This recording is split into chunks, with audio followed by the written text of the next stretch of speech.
혼문장과 견문장. 자, 혼문장이란 건 뭐냐? 주어와 서술어의 관계가 한 번만 맺어짐. 그거 뭐야 이거? 아주 간단하네. 어려운 거 없네요. 그렇죠? 주어 서술어가 있어야 하나의 문장이 만들어지잖아요. 그렇죠? 주성분들 아닙니까? 그런데 그것이 한 번만 나타나게 되면 혼문장. 주어 서술어가 두 번 이상 나타나면 뭐라고? 견문장이라고 얘기한다. 쉬운 얘기입니다. 여기까지는 쉬운 얘기죠. 자, 예문을 가지고 한번 공부를 해보도록 합시다. 젊은이들은 주로 현대음악을 좋아한다. 첫 번째 예문을 보세요. 젊은이들은 이게 뭐예요? 주어죠. 그렇죠? 좋아한다 서술어입니다. 그리고 나서 서술어와 주어의 관계가 또 나타나지 않죠. 주로는 뭐예요? 좋아한다 수식하고 있죠. 좋아한다는 용어를 수식하고 있으니까 부사어. 그 다음에 현대음악을 목적어 됐죠. 그렇다면 여기엔 주어 서술어는 단 한 번만 등장하고 있습니다. 자, 다음 문장도 볼까요? 오늘은 기분이 굉장히 좋구나. 기분이 주어, 좋다 서술어. 나머지 뭐예요? 그렇죠. 부사어들이 끼어 들어가 있군요. 주어 서술어의 관계는 단 한 번만 나타났습니다. 알겠죠? 자, 그 다음에 금강산은 뭐래요? 우리나라의 명산이다 그랬습니다. 자, 금강산은 주어, 명산이다 서술어 되어 있습니다. 자, 그렇죠. 명산이다 서술어. 자, 그런데 우리나라의 앞에서 봤죠? 관형어, 명산이라는 명사를 수식하고 있군요. 자, 그래서 여기 보고 있는 이 세 개의 문장들은 모두 뭐라는 겁니까? 그렇죠. 바로 혼문장이 됩니다. 왜 혼문장이냐고? 뭐 때문에 주어 서술어 관계가 단 한 번씩만 이렇게 나타나고 있기 때문에. 알겠죠? 자, 그 다음에 견문장. 쉽죠? 뭡니까? 주어 서술어의 관계가 두 번 이상 만들어진다, 맺어진다 그랬습니다. 자, 볼까요? 우리는 이제 그가 정당했음을 깨달았다 그랬습니다. 자, 보세요. 우리는 주어 나왔죠? 우리는이라는 주어와 호응하고 있는 서술어 뭡니까? 깨달았답니다. 그런데 그 깨달았다는 서술은 반드시 무엇을 필요로 할까요? 그렇죠. 무엇을? 목적어를 필요로 하죠. 목적격 조사 앞에 나타나고 있습니다. 여기. 그렇죠. 그럼 이 안에 분명히 목적어가 있을 텐데 어디에 있는 것이냐면요. 바로 여기에 있었습니다. 그가 정당했음 해놓고 목적격 조사 을 붙었죠. 자, 이렇게 돼 있는 거예요. 그래서 결과적으로 우리는 주어 깨달았다. 무엇을 깨달았니? 그가 정당했음을 이게 목적어가 됩니다. 자, 그런데 목적어가 되는데 특이하게 목적어가 됐다는 거예요. 뭐가? 그가 주어 정당했다 서술어. 주어와 서술어의 관계가 또 나타나고 있습니다. 그러니까 이걸 뭐예요? 목적절이라고 얘기할 수 있는 거죠. 자, 절입니다. 무슨 말인지 알겠죠? 그러니까 결국 주어 서술어의 관계가 한 번 나타나고 두 번 나타났죠. 두 번 이상 나타났으니까 얘는 뭐라고 얘기한다? 그렇죠. 혼문장이 아니라 견문장이라고 얘기하게 되는 거고요. 자, 그 다음 문장도 마찬가지입니다. 형은 논다. 주어 서술어의 관계가 성립이 됐습니다. 근데 그거 미안합니다. 자, 다시 형은 간다. 주어 서술어 있죠. 또 동생은 주어가 또 있습니다. 그 다음에 논다가 있죠. 그렇죠. 그렇다면 주어 서술어의 관계가 한 번, 그 다음에 두 번 나오게 되고 있죠. 그래서 얘도 마찬가지 견문장이다라고 여러분들이 얘기를 하셔야 되겠습니다. 자, 그 다음에 세 번째 문장 넘어가 볼까요? 비가 부슬부슬 오더라도 안개만 거치면 비행기는 출발한다 그랬어요. 아하, 얘는 뭐야? 주어 서술어의 관계가 여러 번 나오네요. 비가 오다 나왔죠? 안개가 거치다. 비행기가 출발하다. 그렇죠. 한 번, 두 번, 세 번. 그래서 합 세 번의 주어 서술어의 관계가 맺어지고 있습니다. 자, 그래서 우리가 이 뒤에 나와 있는 이 세 개의 문장은 뭐라고 얘기한다고요? 그렇죠. 바로 견문장이라고 얘기를 하시면 되는데요. 견문장에서도 요 앞에 나왔던 하나의 문장을 뭐라고 얘기하냐면 아는 문장이라고 얘기를 하고요. 뒤에 나오는 두 개의 문장을 뭐라 그럴까요? 이어지는 문장이라고 얘기를 합니다. 알겠죠? 자, 요 세부적인 사항은 뒤에서 얘기를 하고요. 여기서 여러분들이 명확하게 뭐만 아시면 됩니까? 혼문장과 견문장의 차이에 대해서만 명확하게 아시면 됩니다. 뭐라고 그랬습니까? 그렇죠. 다시 반복입니다. 한 번만 뭐가 주어 서술어 관계, 주어 서술어의 관계가 두 번 이상. 이건 뭐라고? 견문장. 자, 그렇게 하시면 되겠고요. 넘어갑시다. 자, 아는 문장부터 시작합니다. 혼문장은 따로 공부할 필요가 없겠죠. 주어 서술어가 하나인 경우니까. 근데 아는 문장은 여러 개의 형태로 나타나기 때문에 여러분들 반드시 정리를 해 두셔야 됩니다. 자, 아는 문장은 어떻게 되느냐? 하나의 혼문장이 절 형식으로 바뀌어서 다른 문장 속에 한 성분이 된다 그랬습니다. 자, 뭐예요? 절이 있고 그 절이란 건 주어 서술어의 관계가 성립한다 그랬잖아. 그 절 안에 그 절이 뭐야? 하나의 다른 문장 속에서 성분이 됩니다. 앞에서 뭘 봤어요? 목적어라는 성분이 된 녀석을 봤습니다. 기억하죠? 자, 그대로 연결해 봅시다. 자, 그러면 아는 문장의 여러 가지 예를 한번 살펴보도록 하겠습니다. 먼저 명사절의 아는 문장입니다. 명사절의 아는 문장은 어떻게 실현시키냐면 미음 혹은 기와 결합됨으로써 명사절이 만들어집니다. 자, 보세요. 인호가 축구에 소질이 있음이 학교에 알려졌다의 경우 잘 봅시다. 알려졌다가 서술어가 되죠. 그렇다면 주어를 가지고 있어야 되죠. 무엇이 알려졌다? 여기 있습니다. 조사 있죠. 무엇이 알려졌냐면 이 전체입니다. 그렇죠. 자, 인호가 축구에 소질이 있음이 알려졌다. 그렇다면 주술 관계가 주어와 서술어의 관계 한 번 나타난 거죠. 근데 이 한 번만으로 끝난 것이 아니라 인호가 축구에 소질이 있음 요 안에 요 경우에는 요거군요. 그렇죠? 요거로 만들어진 경우고요. 자, 그 문장 안에도 또 한 번에 뭐가 나타나고 있는 거예요? 주어 서술어의 관계가 들어있더라 하는 얘기입니다. 자, 어떻게요? 소질이 있다. 주어 서술어의 관계가 성립이 되죠. 근데 여기서 인호가는 이거 주어 아닌가요? 주어입니다. 이거 어떻게 해야 돼요? 요거는요. 주절로 안긴 부분에서 다시 한번 설명을 하게 될 거고요. 일단은 여기서 이렇게만 생각을 합시다. 주어 서술어의 관계가 한 번만 나타나는 것이 아니라 두 번 이상 나타났죠. 그러니까 견문장이죠. 견문장인데 그 견문장 중에 어느 하나의 문장이 절이 되어서 이렇게 그 문장 속에서 주어라는 성분으로 안겨 있습니다. 그렇죠. 그러니까 이것은 우리가 안긴 문장이라고 얘기를 하고요. 요 전체 문장, 요 안긴 문장을 안고 있는 전체 문장을 아는 문장이라고 얘기를 합니다. 알겠지요? 자, 그래서 여기 요 녀석이 붙어 있으니까 주어의 역할을 하고 있구나. 주어라는 성분으로 들어갔구나 라고 여러분들이 알아낼 수가 있는 거고요. 자, 그 다음에 두 번째 문장 볼까요? 어린이가 그런 일을 하기란 쉽지 않다 그랬습니다. 쉽지 않다 그랬는데요. 무엇이 쉽지 않다는 겁니까? 그자 쉽지 않다. 무엇이 쉽지 않다? 어린이가 그런 일을 하는 것은 여기 뭐예요? 요번엔 기를 썼군요. 자, 어린이가 그런 일을 하다. 그렇죠? 자, 어린이 주어, 그런 일 목적어, 하다 서술어. 주술 관계가 여기도 한번 성립이 되고 있고 요 전체가 주어가 되면서 쉽지 않다라는 서술어의 관계도 성립이 되고 있군요. 그래서 요 녀석도 마찬가지 뭐라고 얘기할 수 있다는 거예요? 아는 문장입니다. 무엇을 안고 있습니까? 그렇죠. 명사절 주어를 안고 있습니다. 알겠죠? 그 다음에 너는 인호가 축구의 소질이 있음을 아직 모르고 있다. 자, 이게 뭐예요? 자, 너는 모르고 있다 됐지요. 그렇죠? 그런데 자, 너는 모르고 있다. 주어와 서술어의 관계가 하나 만들어졌습니다. 그런데 무엇을 모르고 있느냐? 목적어가 필요하죠. 그 목적어가 여기서부터 여기까지입니다. 그렇죠. 자, 인호가 소질이 있음을 자, 여기서도 주어와 서술어의 관계가 또 성립이 되고 있습니다. 소질이 있다. 그렇죠? 그 다음에 여기 목적격 조사 을이 붙었죠. 그러니까 주어, 목적어, 서술어의 관계가 되는데 그 목적어인 하나의 문장 성분이 하나의 단어 구가 아니라 절이 이루어져 있다. 이런 얘기가 되겠습니다. 자, 그 다음에 농부들은 올해도 농사가 잘 되기를 바랐다. 자, 여기도 마찬가지죠. 농부들은 주어, 바란다 서술어, 주어 서술어 관계 한 번 나왔습니다. 끝난 것이 아니죠. 무엇을 바라느냐? 되기를, 목적격 조사 여기 있잖아요. 되기를 바란다. 무엇이 되기를? 농사가 잘 되기를. 자, 주어 서술어 관계 또 만들어지고 있습니다. 그렇죠. 농부들은 올해도 바란다. 무엇을 바라느냐? 농사가 잘 되기를 바란다. 무슨 말인지 이해되죠? 주어 서술어의 관계가 두 번 이상 나타났는데 이 경우에는 뭐라고? 그렇죠. 목적어로서 쓰인다. 명사절로서 안기고 있습니다. 그렇죠? 자, 그 다음 문장. 우리는 날씨가 맑게 산책을 했다 그랬습니다. 자, 여기도 마찬가지죠. 날씨가 맑다. 주어와 서술어의 관계가 만들어지고 있으면서 에라고 붙었어요. 그렇죠? 그 다음에 우리는 산책을 목적어 했다.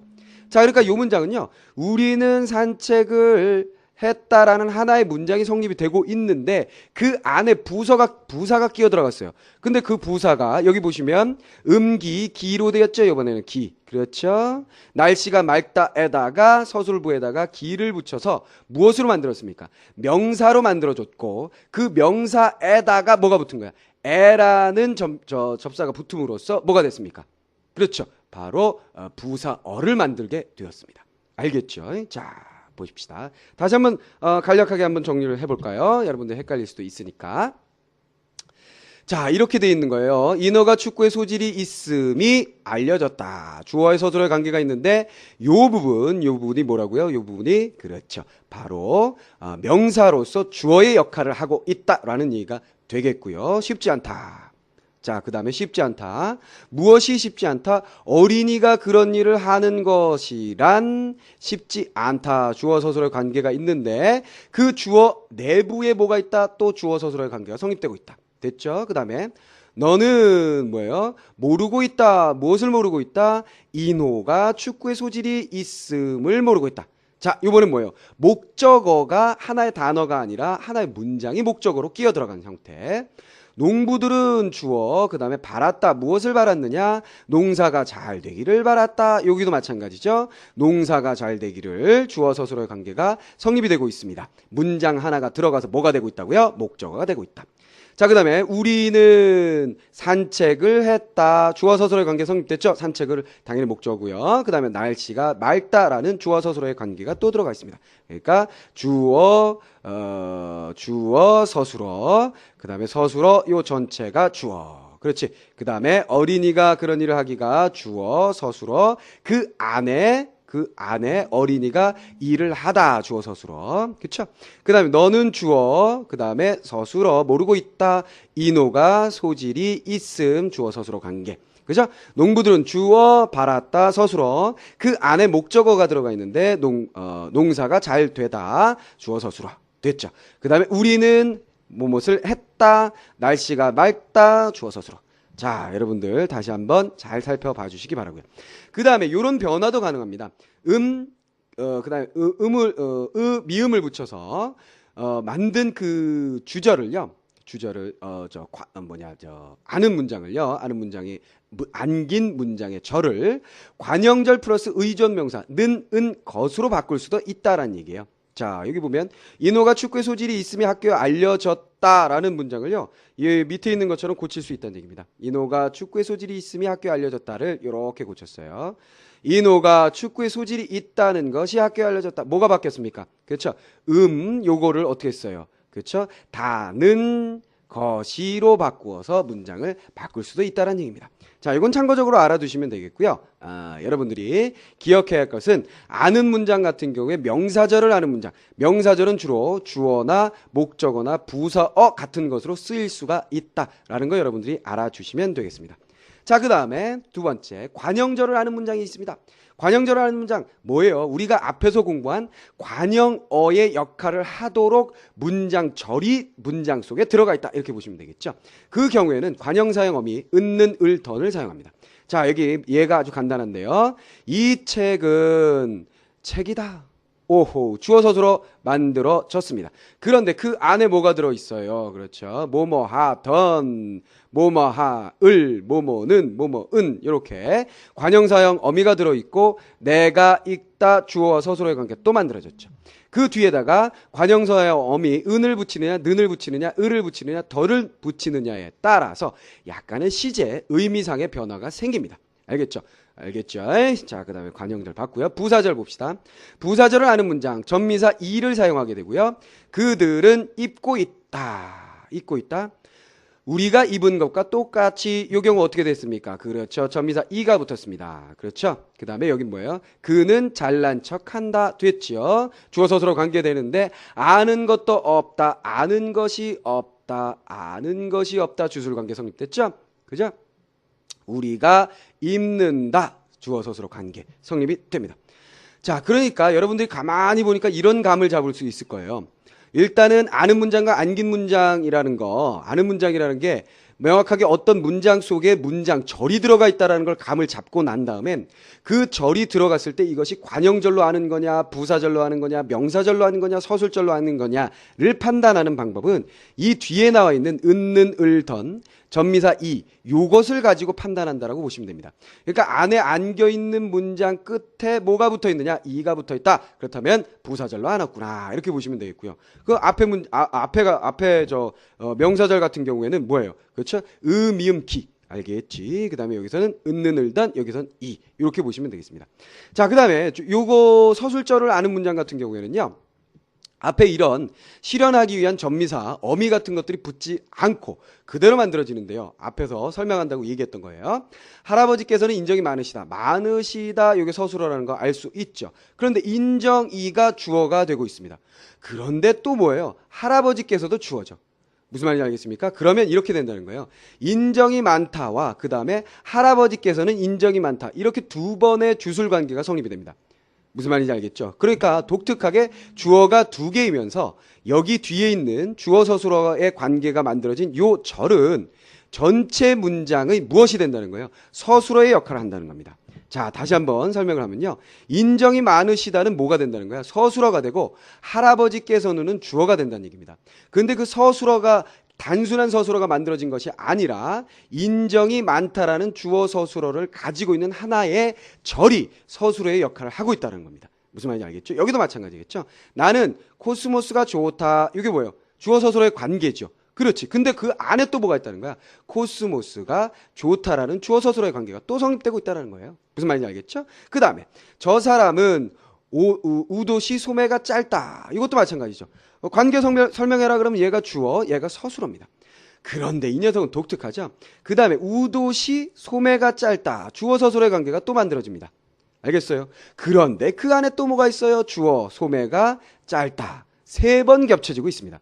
그러니까 주어와 서술어의 관계 속에 서술절이 들어가 있어요. 서술어에 서술절이 들어가 있고 그 서술절 속에 또 서술절이 들어있는 완전 겹겹이 쌓여있는 형태가 만들어진 형태입니다.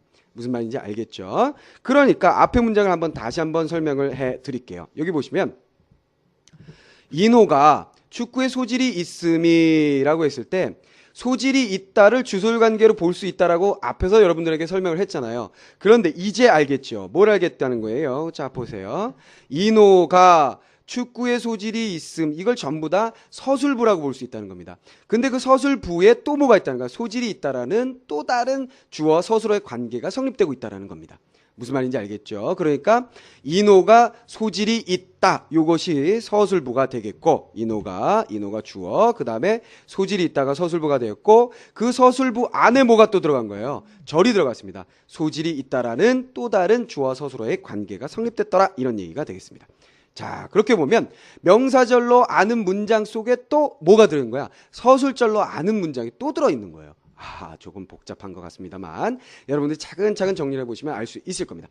자, 그 다음에 인용절로 아는 문장이라는 게 있어요. 이거 간단합니다. 조사 고, 그 다음에 라고를 가지고 인용절을 만드는데요. 여러분들이 아실 건 뭐냐면 고 같은 경우엔 간접 인용절에 쓰이고요. 라고 같은 경우에 직접 인용절에 쓰입니다. 그러니까 나는 한결이가 학교에 간다 고 말했다를 간다 라고라고 하시면 안 됩니다. 무슨 말인지 알겠죠? 또 나는 따옴표를 집어넣어서 직접 인용을 만들 때 한결이가 학교에 간다 따옴표 해놓고 라고라고 하셔야지 고라고 하시면 안 된다는 거예요. 이것도 틀린 문장 맞는 문장의 문제에 자주 등장을 합니다. 자, 그렇다면 얘도 한번 볼까요? 나는 말했다예요. 주어서술어. 나는 말했다. 주어서술어입니다. 그런데 그 안에 인용절이 안기고 있습니다. 인용절이 안기고 있어요. 그 인용절에 보면 한결이가 학교에 간다, 한결이가 간다라는 주어서술어의 관계가 또 성립되고 있는 거죠. 그리고 여기에 라고, 그 다음에 고라는 조사가 결합됨으로써 인용절이라는 걸 보여주게 됩니다. 알겠죠? 자, 마지막 봅시다. 아는 문장의 문법 현상, 대치 생략이라고 그랬는데요. 이거 무슨 얘기냐면 참고사항입니다. 아는 문장의 경우 대치시킬 수도 있고 생략시킬 수 있는 경우가 있는데요. 반복되는 구절일 경우입니다. 자, 여기 보세요. 나무꾼은 나에게 나무꾼을 도와주기를 바랐다 그랬을 때 이 나무꾼이라는 게 반복되는 요소입니다. 그렇죠? 나무꾼이라는 게 반복돼요. 나무꾼이라는 게 반복되니까 어떻게 할 수 있다는 거예요? 다른 요소로 바꾸어 쓸 수도 있고 혹은 다른 요소로 이렇게 바꿔 쓸 수도 있고 혹은 여기 보시는 것처럼 생략할 수도 있다는 얘기입니다. 그러니까 나무꾼을 자기로 바꿔서 나무꾼은 나에게 자기를 도와주길 바랐다 이렇게 얘기할 수 있는 경우 대치라고 보시면 되겠고요. 그 다음에 아예 얘네들을 다 없애버려가지고 나무꾼은 나에게 도와주기를 바랐다 이렇게 만들 수도 있다라는 경우입니다. 무슨 말인지 알겠죠? 뭐 간단한 얘기였어요. 마지막 부분은 그냥 참고사항으로 여러분들이 봐주시면 되겠습니다. 자, 그래서 이번 시간에는 뭘 했냐면요. 혼문장과 겹문장의 차이가 무엇인지 여러분들에게 설명을 했고요. 아는 문장의 종류에 대해서 쭉 많은 것을 좀 설명을 했습니다. 간단하게 설명을 하면요. 주성분을 생각해 봅시다. 주어, 목적어, 서술어 이렇게 있다고 생각해 보세요. 그런데 이 목적어 부분에 주어 부분에 서술어 부분에 혹은 관형어 부사어 부분에 부속 성분도 마찬가지죠. 부분에 뭐가 들어간다는 거예요? 절이 들어가는 거예요. 절이. 무슨 말인지 알겠죠? 절이 들어간다. 절이란 거 앞에 설명했던 것처럼 절 속에는 뭐가 있다 그랬어요? 주어와 서술어의 관계가 성립된다 그랬잖아요. 무슨 말인지